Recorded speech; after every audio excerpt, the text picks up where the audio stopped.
the internet will develop, China, the land once known for its cheap ripoffs, has actually become a guide to the future.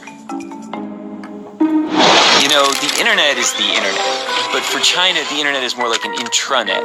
It's largely walled off from the Western world by this incredibly complex system of filters and blocks that we call the Great Firewall. And basically, the Great Firewall blocks any foreign site the Communist Party doesn't think it can control. So that means there is no Facebook, no Twitter, no Google. Instead, what filled the internet vacuum was a generation of Chinese copycats that have grown into huge companies. So for Google, you had Baidu. For YouTube, you had Youku. For Twitter, you had Sina Weibo. And the list goes on and on. It's almost as if the Chinese internet is a lagoon as an aside to the greater ocean of the internet. And in that lagoon, there are these swamp monster apps that bear some resemblance to the creatures in the ocean, but are mutated in some ways because they evolved in a different kind of environment. But things have started to shift in the sense that before, no one outside of the lagoon really cared about the swamp monsters. But now, all of a sudden, some of the features they've developed are so amazing that Western apps are trying to copy them. And the greatest example of this is WeaChat.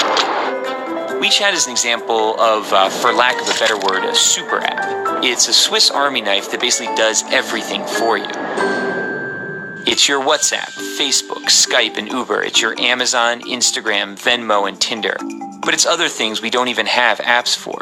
There are hospitals that have built out whole appointment booking systems. There are investment services. There are even heat maps that show how crowded a place is, be it your favorite shopping mall or a popular tourist site.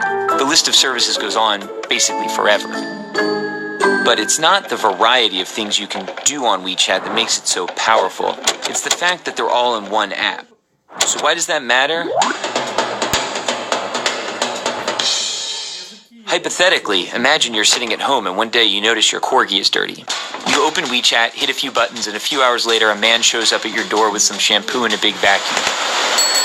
Your dog gets cleaned and he looks great.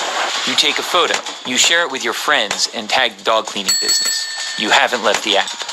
Your friend who likes Hello Kitty and works a boring office job is slacking off at work and looking at WeChat. She sees the photo of your clean corgi. She decides she wants her poodle clean. She clicks the tag on your photo and orders the same service. Within seconds, the man with the big vacuum is on his way to her house. She pays him, and he's happy because he got paid instantly on WeChat. She starts chatting with you to thank you. Neither of you have left the app. While chatting, she tells you about a new hip noodle joint. She says, you have to come. It's a schlep, but you accept. She orders food while still at her desk. You order a taxi. She pays for the food. On the way to her house, the man with the big vacuum invests the money he earned from both of you into a wealth management product that's probably a little too risky. Neither of you nor the man with the big vacuum have left the app. Both of you arrive and the app tells the kitchen you're there. Your WeChat profile photo pops up on the wall.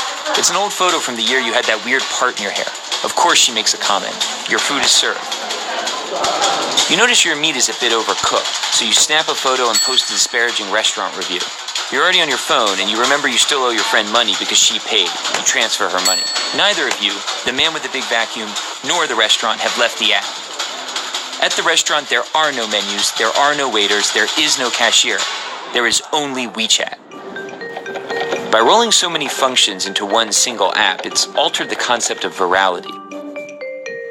It's no longer just videos or images or tweets that can go viral. It's a dog washer, noodles, all sorts of companies and products that get the push of a social network.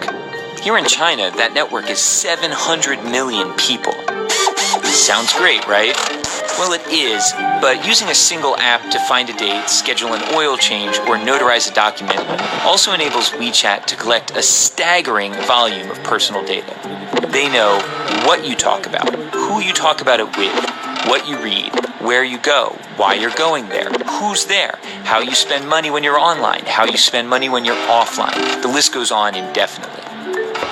For advertisers, this is a miracle. It's the combined data of Facebook, Amazon, Google, and PayPal, all in one place. The problem is, all of the data is information Chinese companies are forced to share with the Chinese government, which has a long record of human rights violations, and isn't exactly shy about stalking its citizens. So if you're not in China, why does this matter? It matters because we're starting to see a number of Western tech companies attempt to replicate super apps like WeChat. For the companies, it's incredibly powerful. And for you and me, it's a convenient and even transformative technology. But of course, it could also be problematic.